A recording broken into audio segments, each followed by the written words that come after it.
Captain Logan. Ah, Vince! And it's time once again To recommend things! Vince, what do you recommend today? Today, son, I'm recommending a movie. Alright! Today, I am recommending, don't laugh yet, I will justify this. Battleship! I don't think I can do videos with you anymore. Well, here's the deal, it's not necessarily a good movie. Where are you going? Oh, I'm sorry. See, it's not... I was thirsty, I needed to get a drink. It's not a good movie. It is indeed a movie, and in my opinion, an enjoyable movie. I'm recommending it solely because it's a movie. I love that logic. Today I'm going to recommend a movie. What movie? I don't know. Today I'm recommending... Sword in the Stone. There we go. This movie, Life. Life is terrific, by the by. I might have to recommend that. No. So, I recommend Life, as opposed to Death, because Death is bad for you. Always look on the right side of... Sorry, stop. We might get flagged. We might get copyright flagged. Yeah. You're like, which side's the bright side? They're both pretty shiny. But... I'm just delaying the inevitable. Go ahead, Vince. Okay. Battleship. Of course, those of you who saw the trailers for this movie and didn't see it had the exact same thought I did. That's stupid. What? Because it was. Why? All right, it's based on a video. It's based on a board game. First of all, that is stupid. I'm waiting for Shoots and Ladders, the movie, to come out, but which would be about firefighters. Although, in the defense of just a couple of board games, you might be able to get away with Candyland. Possibly. And Clue was pretty cool. Yeah, Clue was pretty cool, yeah. Sorry. But I'm waiting for Checkers, the movie. Checkers, my dog? No! So basically, here's how I came to see this movie. My fiance and my fiance's father, and her mother as well, said, "Hey, Vince, we're all going to go see Battleship again. Do you want to go with us?" And I said, "Again?" What? No. Again? So my fiance Elena had not seen it, and she's like, "Okay, she'll go see it." That's their thing. They always go see movies. Her dad sees them like 2 movies a week. It's amazing. Of course, he's retired. He has the time to do it. So I went to see Battleship with them, and I'm not sure why we're going to watch Battleship, but don't worry. Get some popcorn and enjoy it. And Liam Neeson is hilarious. The main guy in this movie is hilarious. Rihanna should not be in movies, but that's my opinion. She's pretty. I mean, she sings well. She doesn't sing in the movie. I was going to ask. So the premise of the movie is... there's some aliens and a battleship. Yeah, right? so these battleships are going out, and they are doing war games. So they're not supposed to actually be committing war. That's conducting war, we'll call it that way. But there are battleships from Japan and battleships from America, and they're doing war games as sort of a goodwill type of thing. And it's kind of fun and funny, the idea that these people are getting together, and the main character is kind of a... I can't say any of the words that came to mind. So... He's not irredeemable. He's a fishbowl. Yeah, he's kind of a, I guess he's kind of a lovable screw-up. Yeah, I'm going to call it that. The first scene in the movie is kind of over the top and a little strange, which sets the tone for the rest of the movie. It says this movie is not going to be good. It might not even make sense, but by God, we are going out there and we are going to have us a ruckus time. So it knows what it is. Yes. This movie is perfectly aware that it is bizarre. And I'll tell you this, that there is a little clever way to make it like the board game. I'm not going to tell you what it is, because when it gets there, it's obvious. And you're like, oh, well, I can see that. That's funny. Well, it looked like from the trailer there was like a big giant force field between them or something. Not necessarily, but basically these aliens that show up, because they're aliens in the board game, these aliens that show up send down this orb that's supposed to like shield their little headquarters. And there are some people who are inside, there are some people who are outside, and they're trying to figure out how to not die from these giant transformer-looking things. And, let me ask you this question. Is there ever a place in the movie where somebody starts yelling out letters and numbers? Maybe. Oh. He's not going to spoil the one thing I want to know.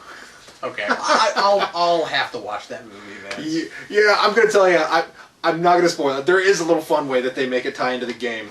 But what's lots of fun to me is that there is so much bizarre stuff in here. And they'll say things. Like, they have this whole thing about Sun Tzu's Art of War. And they have this little joke that... Or, little joke. They have this little running thing. It's like, Sun Tzu's Art of War. Meh. Doesn't make any sense. And there's a huge payoff for such a little throwaway line. It's hilarious. It is such a funny movie. Now that I've said that, now granted, I walked into this movie thinking it was going to be stupid, thinking it was going to be Transformers-like, and be either grotesque in its humor and ridiculous in the action. So your expectations were on the floor. Yeah, basically I walked into this movie expecting much the same enjoyment level that I did out of Catwoman. So I will say that this is a better movie than Catwoman. Is it? Let me ask you this: is it more fun than Transformers? I hated the Transformers movies. Oh, okay. I hated Michael Bay's movies because they took themselves seriously, except for the people who are supposed to be comic relief. Parts where they, yeah. So yeah, this stuff is not taken seriously. There is some interesting representations of handicapped people in this movie. There's interesting representations of the geriatric community in this movie. What? It's interesting in its ridiculousness. It's so weird. This is not a movie that I expected to enjoy. Why were you fun? So does it kind of feel like a multi-million-dollar B movie? Like, is it one of those? Where, Yeah, kind of a B movie script, but a whole lot of money behind it? Yeah, that's the thing about... I really like movies like that. B movies... Here's a great example, and I think I know where you're going with this. Mars Attacks is a type of movie that knows it's a B movie. I wasn't thinking of that, but yeah, absolutely. So that's what's so cool about this thing, is it's so off the wall and weird, but it knows exactly what it is. So it's the type of comedic action movie that I've been waiting for a while and didn't realize it. Like, there's so many out there that are just like Hot Rod. You know what I mean? Where the main character is this guy who's over the top and thinks he's amazing, but he doesn't actually do anything amazing. In this movie, people do things that are amazing, and then they go, "Whoa, that was cool! Did you see that? I didn't know that could happen." It was really funny to me. Like, over the top stuff happens, and they're like, huh, recognizing and moving on, as opposed to over the top stuff happens, and then you're like, "I'm awesome. I wear Speedo underneath my wetsuit because I need to, because I'm awesome." I don't know. I'm just talking about weird stuff. So, like... But it's okay, you gotta fill time, because my recommend isn't gonna take very long. I was so wonderfully surprised by this ridiculous movie. I don't know. Well, good job. You've sold it well. I can't say it's good. Don't expect it to be good. It is definitely enjoyable, though. Battleship.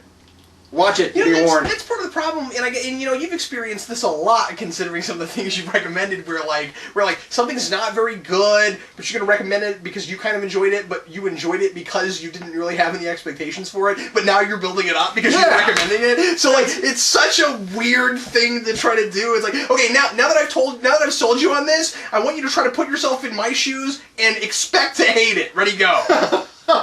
All right, it's okay. Now hate. Today, I'm going to recommend vinyl records. That's what I'm going to recommend. Vinyl records. Yeah, I'm going to recommend some vinyl records of some superhero movie scores that I have. This is more of a you'll so want this, but I'm sure these are gettable. You'll so want this. Anyway, I so want the Batman. Yeah, the thing about Tim Burton's Batman movie is that it has maybe the best logo of any movie ever made ever. Yeah. Except for maybe fried green tomatoes. Well, you're right. That's a cool logo. So cool. But what's neat about the Batman logo, even over fried green tomatoes, is that it doesn't require a title. You know what it is. I mean, you just look at it. It's Batman. And I don't know, but even to this day, 20-something years later, still, anytime I see something that's just that logo, I have to pick it up and see what it is. It was such a successful logo. So anyway, these are 3 records. This is the '89. Print soundtrack. So this isn't the score. This is the print stuff, and which is kind of fun to put in your record player. And I hate the print soundtrack. Oh, I actually like the print soundtrack quite a bit. Of course, it's one of the best scores certainly of superhero movies. It's way up there. But it's one of my favorite scores too. I think they put that on vinyl also. I know I have both also on CD. I collect stuff from the '89 movie, and this just happens to be something that I have. I like to play the Prince soundtrack while I'm tearing up museums. It's just the right atmosphere, you know? Oh, hail the king of town. Bob, leave that one. I like it. This is the Superman the movie soundtrack. This is actually brand new. I actually took the shrink wrap off this to show it. I should have left it on. I really should have. Yeah, but the inside's it's pretty collectible. But I had to know what was on the inside, and really just a couple hours ago, I just took the shrink wrap off this. I've had it in the shrink wrap since I bought it, and I finally decided to take it off just so that we could look at it here. So I hope you appreciate it, friends. But anyway, but it was totally worth it. I mean, this is such a pretty album. The inside there, and then you pull out. It's on 2 discs, and the sleeves have shots from the movie, and then I haven't looked to see what the actual records look like. As it turns out, they're circular. The little hole in the middle. This was scrunched when I opened it. It was just like that. Yeah. And a bunch of grooves are in the top. Wow, you're right. You totally called it. God, that's awesome. I knew it. I'll show you in a second the reason I wanted to check the discs. But anyway, disc check. I'll put these back together in a minute. But to prove that I just got this out, it still has this ad in it that was for storybooks and things. I actually have this one, Superman Last Son of Krypton. That was like kind of a prequel novel to the movie. And then anyway, that was kind of neat. And so then there's another record with a sleeve that looks kind of like that one, with just different screen grabs in it. Sweet. Here it is. So yeah, I'll put this all back together after the video. And you had a third one. And then I have a third one. I also have the soundtrack for Superman 2. And this one, this is the reason I wanted to check I don't know if you'll be able to see this on camera, but this one has embossed S's. That's pretty awesome. On the record. And I don't know if you're going to be able to see that. You have to. Yeah, there we go. Sweet. That should get it on camera good for you. Isn't that neat? That's pretty cool. So I mean, already back in '82, we were trying stuff like this, you know, and I think that's really neat. So anyway, obviously, I recommend these soundtracks as well. Probably everybody watching right now knows those, but what is that? The Best of the Blues Brothers on vinyl. Oh, okay, cool. I thought I'd share. I has one too. What's cool about the Best of the Blues Brothers on vinyl is that they used this thing on the eventual CDs that came out. Oh, cool. This little Atlantic print. I just think that's neat. Yeah, that is pretty neat. Because the Atlantic label got pretty famous, and everybody kind of is used to seeing it, you know, familiar with that label. I actually have a somewhat substantial vinyl collection. I've probably got 50 or 60 records.